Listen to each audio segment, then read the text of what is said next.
Welcome to Trini Ting, James Armstrong, Art and Movement. Born in Tobago, James Jim Armstrong is a painter, planner, and world traveler whose art captures both the rhythm of the Caribbean and the pulse of the wider world. In this four-part Trini Ting series, Jim reflects on a lifetime of creative discovery and expression. In episode 1, he takes us back to Tobago, to the sights, sounds, and memories that shaped a young artist finding his voice. Good afternoon, Jim. Thanks again for doing this and meeting me to do this. All right, good afternoon. This is a video blog that I'm doing, capturing stories from, masters like yourself. And usually what I do is I start off with some basics and standard questions. First of these questions is, where did you grow up and which primary school carries those early memories for you? Okay, I actually grew up in Scarborough, Tobago. And I started off at the boys' Anglican school where my grandmother was teaching. And then I went to Scarborough RC school where I spent my early years. What are some of your earliest memories of your primary school activities? Actually, in primary school, is where I actually started being interested in art. Okay. Because my grandmother was also teaching in the school. Right. And she did a lot of illustrations and so on for her charges, And she would come home and do a lot of drawings and so on. And I started, following her and being interested in what she was doing. Eventually, she actually retired from the government service as a teacher and started a primary school at home. Right. So again, she now started, because the children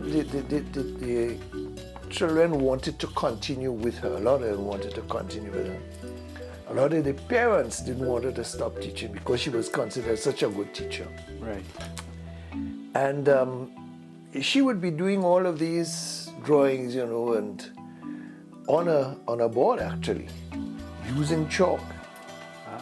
Yeah, you see like Humpty Dumpty and cow over the moon and these kinds of things. So she will do these illustrations and actually, at the end of the day, simply rub them off. So not considering it to be art. Right. It was just lessons for the kids and so on. So I started being interested in what she was doing. I started drawing as well with chalk and a blackboard. So that was my earliest interest in art with her, with my grandmother early in elementary school. Nice. Well, I mean, that's very interesting. And, as you mentioned, the chalk, I'll come to another question a little later on because the texture of the chalk seems to have followed you a little bit in your art. Yeah. Moving a little bit from art, but still in the sort of culture thing, what's your favorite genre of music and why? Well, I really like jazz. I like a lot of jazz music. I like African music, particularly the Congolese beat. Mm-hmm. With respect to the African music, I became interested in that because of the rhythm that I grew up hearing in Tobago, particularly the drumming and the tambourine beats and so on. And I had an opportunity to go to Africa at a very early age. Well, not early age, I was a university student. And of course, we were all aware of the high life, which was the West African music that we were most familiar with here.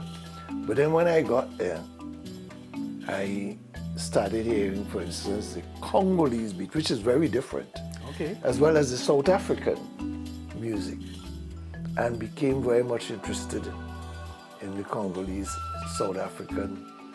I was still interested, of course, in high life and so on, which was much closer to calypso Yes. music that we are familiar with. And I went to school in the States, and jazz was the thing, so I became interested in, jazz music. So I would listen to some jazz music.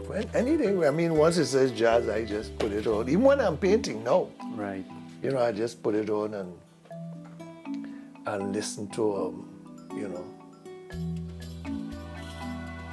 to jazz. Yes. Over. I mean, I also listen to some Japanese flute. Right. Yes. Huh? That's Yeah, I rather listen to soothing Japanese as well. flute. I listen to some Indian music from going to India on occasions. And that was very interesting because I had a colleague of mine who, every time I went to India or went out that side, there were two of them actually. He was from Colombia. And he would always take me to hear Indian classical music and Indian dancing and so on. He was a very cultured fellow and so on. And it dawned on me one day, I was sitting there with him, and I said,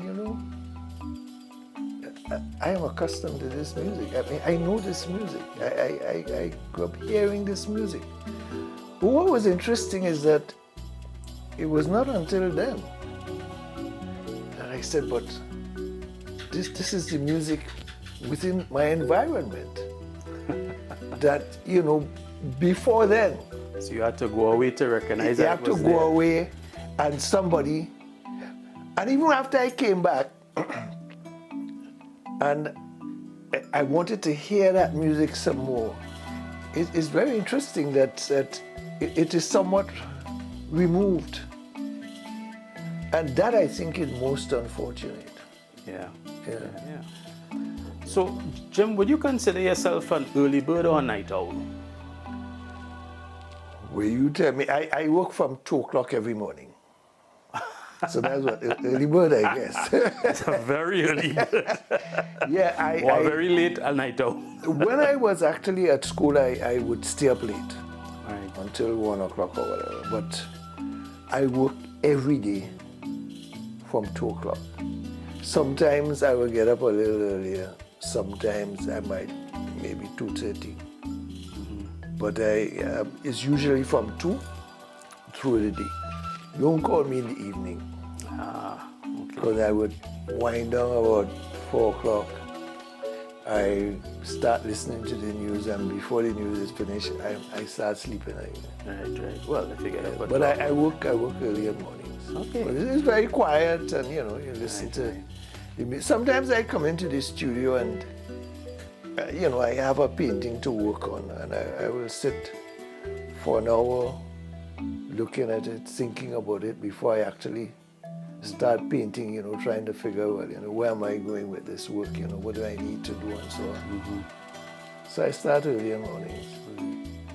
Tell us something about you that might surprise people. That might surprise people.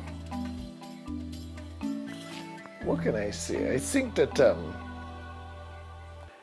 my interest in social issues, particularly respect to the less fortunate.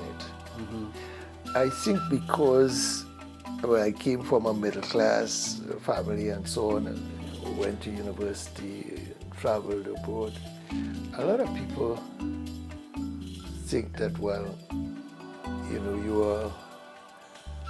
you're not approachable. And sometimes people, would be having functions and they say, well, we invite you, come. And then, when you get to know me, you realize this guy is regular. I mean,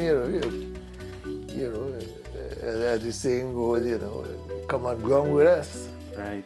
And I think that is that's something that surprised a lot of people, that, I'm approachable, I'm You're more easygoing. approachable than you look, Yes.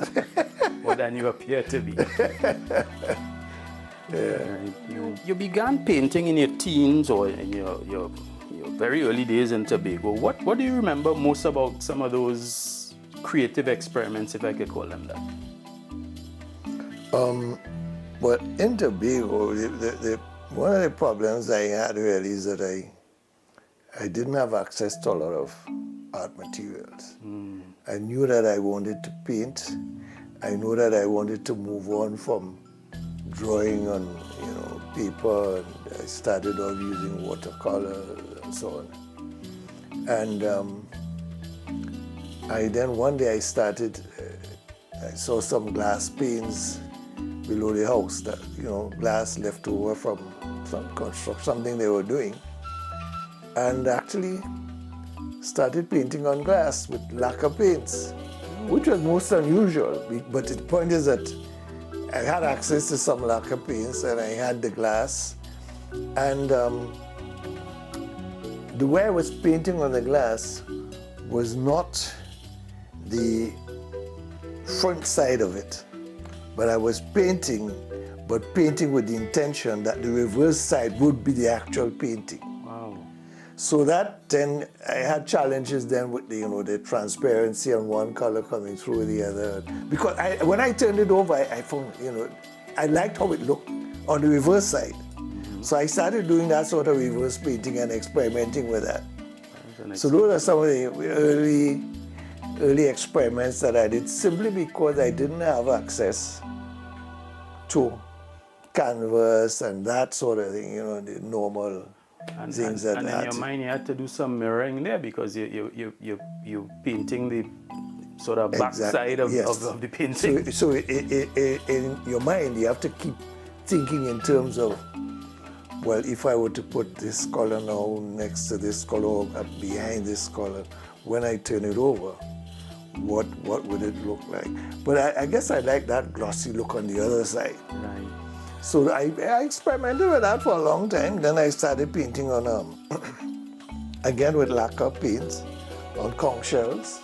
Go down and you get this beautiful magenta color shell, and I would paint on that as well. And then eventually I started using regular oil paints eventually, but that was not until maybe about 14 or so then. Okay. Well, as they say, necessity is the mother of invention, eh? Yeah, for sure. Who was some of the, you mentioned your grandmother, but who was some of the other formative influences in your art career? I think the person that influenced me the most, that I worked with, is a fellow artist, very good friend, was a chap by the name of Eddie Hernandez. And what happened is that while in secondary school, I knew that I wanted to be an artist. I really was not interested in sort of too much of the academic stuff, because I knew already that is what I wanted to do. Excuse me, I was interested in beating pan, playing mass, that sort of thing. The culture. And culture vulture. Yes. And although my aunt that I was growing up with was the cultural officer, she felt that I needed to focus more on the academics and so on. I said, well, yeah, I can do that. I can, not mutually exclusive. I could do that and do these other things as well. And I insisted. I wanted to play pan, so I used to play with a little pan side in the neighborhood, Symphony Stars in Scarborough, and play with a little mass and so on. And one day she told me, she said, there's a chap that he's an artist. I must introduce you to him. So I said, okay. And that person was a chap by the name of Eddie Hernandez. Now, Eddie was born in Tobago because his father was on the Richmond estate as a supervisor. The father is not a Tobago family, but he was born in Tobago because the father was in Tobago. So he was born at the Richmond estate. So he was in Trinidad for quite some time, and he was quite advanced in terms of his art. He was exposed to Carlisle Chang, Siblatek. He had lessons under MP Aladdin and so on. So he was quite advanced, so I went and I met him. Years later, he advised me on what my aunt had told him. My aunt told him, you know, I have this nephew of mine and he's miserable in his own way. So see what you could do with him for me. So I went and immediately we hit it off. What was the age difference? At least about 10 years. Yeah, 10 years difference. And that's when I also met Lovelace. Because he and Lovelace they had hooked up before. So I went, met with Eddie. Eddie said, okay, bring some of your work. And he was quite impressed by what I was doing, you know. He said, yeah, man, you know. And we actually started painting together. You know, and after a few years, MP Aladdin got in touch with my aunt and said, listen, you must, you know, try to organize an art group in Tobago, you know. Like they had the Trinidad Art Society in Trinidad, but we were just painting, sort of, you know, doing our own thing, so to speak, not as a group. And then Eddie said, yeah, we need to form a group. And we started what was called the Tobago Art Group. So that was the first sort of formal, you know, structured art organization in Tobago. It was Eddie Hernandez, myself, another woman called Enola Arnold, and about 12 of us started off the group. And we felt that we needed a place, so we petitioned the government. In those days, it was actually under the Ministry of Education and Culture, I think. And Aladdin was very, very helpful because he spoke to the politicians. My aunt did as well. And we got the space under what is today the Assembly Building in Tobago. They gave us that space, so that became the art room. And then the ministry actually bought all the equipment and so on that we wanted. So we had a kiln, you know, we had clay, you know, we had all the paints that we wanted. We had gouache paints, oil paints, and that is when I started using tube oil paints in real, you know. We had a potter's wheel and so on. And Eddie and I, from that day on, we stayed close, we painted all the time and so on, you know. And then we actually started teaching youngsters. So he and I, every single Saturday, rather than going home, because he was married at the time, he had, you know, young kids and so on. Every Saturday, we would stay in the art room to teach youngsters, you know, and they would start lining up from about 1 o'clock. So we had those classes that we were doing, and then it just grew into, we had about 100 members at one point. And about 30 of those were actually students. And Eddie and I, even after I went away to study, once I landed back in Tobago, two things I would do. I would go to a chap by the name of Jimmy Morris, I think was his name, and he used to sell ice cream and Moby. So once I dropped my bags, I go to find out what's the flavor. Just a taste of home. Yeah, and then the next thing is to check on Eddie. So he was really a great influence in you know. Nice.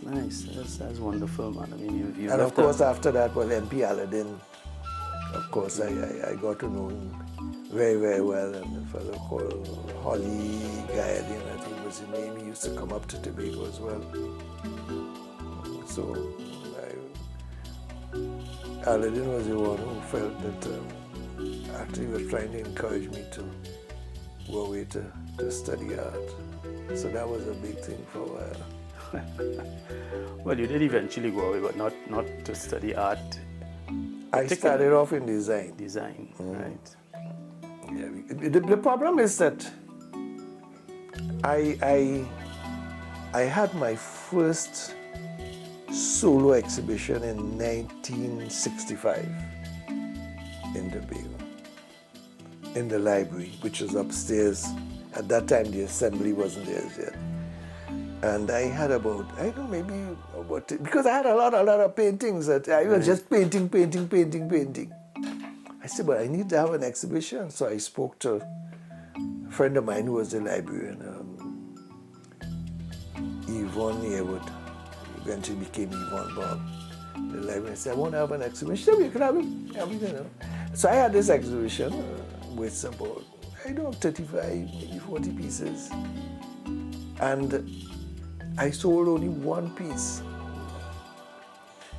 And the price of the piece was $250. Yeah, that's the price we used to sell painting for $100, you know. Right. And the way it happened was very interesting in that she came, you know, looking at the exhibition. She said, you know, I like this piece. And I said, well, you know, buy it. So she went into her purse and she only had, I think it was $87. She said, but I only have $87. I said, no. So I took it. I gave her the painting. That was the first painting that I actually sold. So there was always that fear that if you were going to pursue art, that it wasn't really something that you could make a living from. Right. I eventually started working as a draftsman in Works Department, and also a surveyor, land surveyor in Works Department. But every day I had to do some art, I had to paint. But eventually I thought about it seriously and said, you know, this art thing, you know. And then too, a lot of the girls that I liked,